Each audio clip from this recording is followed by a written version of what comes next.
Hey, it's Annie and welcome back to my channel. In today's video, I am going to be answering some questions that I get asked often. I don't script my videos, but I am going to be looking at my phone so I remember what the questions were.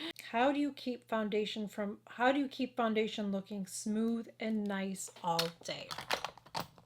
Okay, so prepping your skin is key. And it goes beyond the primer. So let's go back to the morning routine, okay? When you are prepping your skin for your foundation, it starts with your skin. So you want to make sure that you have a really, really good skincare routine.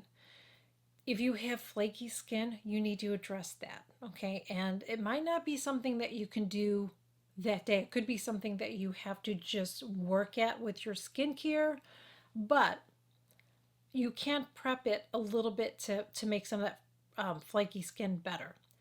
So if you've noticed that you have some, say you start putting your foundation, you're like, oh shoot, I have like this flaky looking dry skin. Dang it, what do I do? Well, what I'm going to tell you what I've done, because it's happened to me in the past, is I will take off that little area that I have it, and I will do a little bit of exfoliating. Okay, that's what I do when I'm mid putting my makeup on. But what you want to do is before that, you want to make sure that you have that in your routine. So you either want to use, and this isn't something you're going to do every day, because if you overdo anything, you're going to make it worse. So, and you also don't want to just put moisturizer on, because you need to get rid of that dry skin too, okay? So you want to use something like, you don't have to use this. I'm just sharing what I have, okay? But you want to use a scrub similar to this, where it's not going to be really abrasive. This is something that I use like maybe twice a week. Okay, once or twice a week I use this.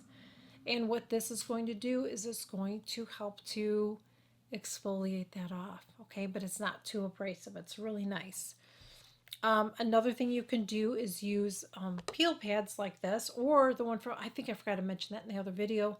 The ones from Colleen Rothschild are really, really nice too. These ones are from Sanita's, and these are the peel pads. So again, this is just a treatment that you do once or twice a week. So if you have some like patchy dryness, this is going to help with that. This is going to help to eat away. I don't know how to explain it, but it will help to eliminate that, okay? Because again, you don't want to just slap on a moisturizer, because you're going to moisturize dry skin. We have to get rid of that, okay? So you want to use a chemical exfoliator, which that's what these are, or you want to use something that's granule. Just don't overdo it, maybe once, twice a week, okay? Then you want to make sure that you are hydrating the hell out of your skin. Now, I have oily skin, and I use 2 moisturizers in the morning. I use a hydrating spray, and I use 2 hydrating serums. Okay? And I have oily skin. So you need to make sure that you are really, really moisturizing your skin. I have it in front of me, so I use this. This is the Estee Lauder, there we go, the Estee Lauder Advanced Night Repair Serum. I use that in the morning and at nighttime, okay? I use this hydrating spray. This is from Amorvica. This is great, and I'll tell you in a second where I use it in my routine. And then I use this moisturizer. This is one of them that I use in the morning. This is the Kate Somerville. This is EXFOLIKATE Glow, okay? So, and this is the other serum too. This is the number 9 from Colleen Rothschild. So I'm just going to tell you where I would put it. So I cleanse, I use my acids, and then after I use my acids and I do my gua sha, then I will go in. So I kind of go from thin to thickest. So then I would go in and I would use my oil, then I would use my serum, then I would use my spray, then my moisturizer, and sometimes I'll spray again. And you can spray this throughout the day if you need to.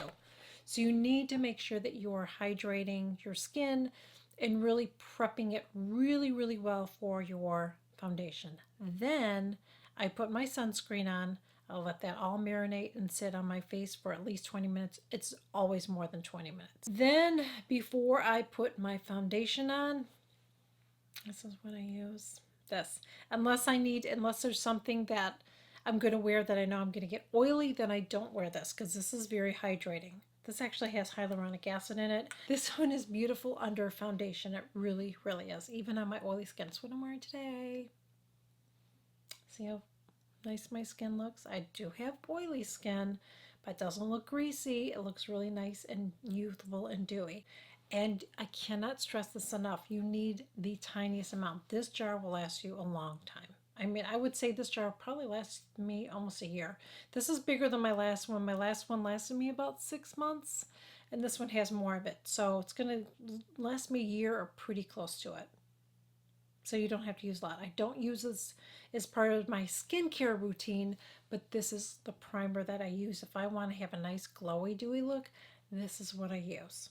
So you've got to make sure that you are hydrating your skin really, really well under your foundation, okay? Then you don't want to overuse your foundation. If you use too much foundation, it's going to go everywhere. It's going to settle. I've seen some makeup artists, and I just disagree with them because let me just say this really quickly, okay? I did not go to school to be a makeup artist. I didn't. But I was a hairstylist, and I went to seminars and classes on it, but I did not go to a school to learn it. But I feel like sometimes it's common sense, and I feel like when you have mature skin, I feel like you know what mature skin is. When somebody told me about mature skin when I was in my 20s and 30s, like I didn't really know about that. I just thought you just have lines and wrinkles or whatever, okay? But until you have it, I don't think you get it. Unless you have it, unless you are dealing with it, I don't think you understand. I personally don't. So I just don't take the advice of someone that's younger than me. And I don't take the advice, honestly, from a lot of male makeup artists because I just feel like their skin is different than mine. They're a man. They have different issues than I do. I just believe that, okay?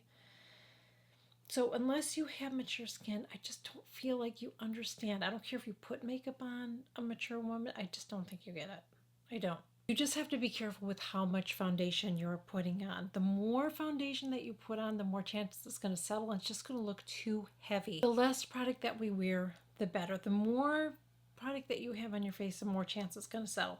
The best hydrating foundation base, that's this one. I love this one. This is the one that I use. This is the Charlotte Tilbury Magic Cream. I freaking love this one. But another one that's really nice. Now this one would be more if you have oily skin. But I still really love this, okay? I love this. And I have used it in the summertime. This is just a sample, and I am planning on purchasing this eventually. But this is the Tatcha Water Cream. It's wonderful.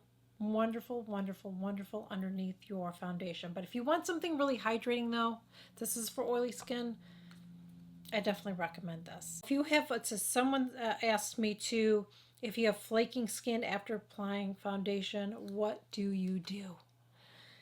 Well, I'm going to tell you what I do because it's happened before to me. So if I'm putting on my foundation and I see it looks patchy and flaky, I wipe it off. I do. I wipe it off. And I will take a washcloth and I will gently exfoliate that crap off my face. That's what I do. Take a washcloth. I don't take any skincare, just take a washcloth, just with a little bit of water, and then just go in a circular motion. You don't want to put too much pressure on, but just go through there and I will wipe it off. Then I will moisturize it. I moisturize, sunscreen, all that again. That's what I do. I don't let it sit on there for 20 minutes, so I'm going to be honest with you because when stuff like that happens, I'm usually in a hurry. I'm not going to sit there for 20 minutes. So I don't know how effective my sunscreen is on those days when it happens, but I'm just being honest with you, okay? And then I will go ahead and put my foundation on, and then it's better. So it's happened sometimes, and that is what I do. But to prevent it, even if you put it on with a sponge, it can happen if you have dry skin. But that's why your prep is so important. And I've messed up before too. I haven't paid attention, didn't see the dry skin, and it's happened. But that's what I do is I just stop and I do that, put the moisturizer on, let it sit for just a little bit, not 20 minutes. It's like a minute or two, and then I'll go ahead and put my foundation on. I'm going to share this again because I've shared a lot of videos on it, but I didn't want to do a whole video on it. But this is going to be very easily addressed for you, okay? People ask me all the time this: how do you prevent your under eye concealer from creasing? you don't use a lot of product. That's it. You're using too much product. If it's creasing under your eyes, you're using way too much product. And the best thing to do, I don't think I have it in front of me, or do I? Do I have I have one brush. Let me see if I have my other brush. Yep. Get 2 brushes like this. Now this one came with my concealer, but you can buy one like this, okay? This one was a special edition from Trish McAvoy, but again, you don't have to get this one. So you want to get an eyeliner brush, okay? Eyeliner brush. That's what that is. And then you want to get a flat brush like this. Because what that's going to do is going to help you to apply it, okay? So you're only putting a little bit on, and then you can use this to blend it in. You want to just keep it in that area. I feel like using a brush is better than your fingers, because see how wide my finger is compared to the brush? You know what I'm saying? So I'm going to get that product all over under there. I don't want to do that. I want to take my concealer and I just want to just put it in the area. I usually just put it in the like this corner right here, because that's where most of us, I feel like, have that shadow, okay? And even if you have it totally under your eyes, it doesn't matter. You're going to get product under there. We're just not going to put it there right away, because if you do, you're going to put way too much product. So you just want to get a little bit on your brush, you apply it, then you go in with this, and then you're just going to pat, pat, pat, and blend, pat and blend, and we're going to keep it in that area. And once you get it blended out, then you can go ahead and blend the rest under there if you want to, or put it under whatever, but you're not going to have as much product. That is how you're going to prevent your creasing, because you're going to use less product. That's the key for all of this. You use less product. Don't do that crazy concealer thing that I see people doing. I still see people doing the blob thing.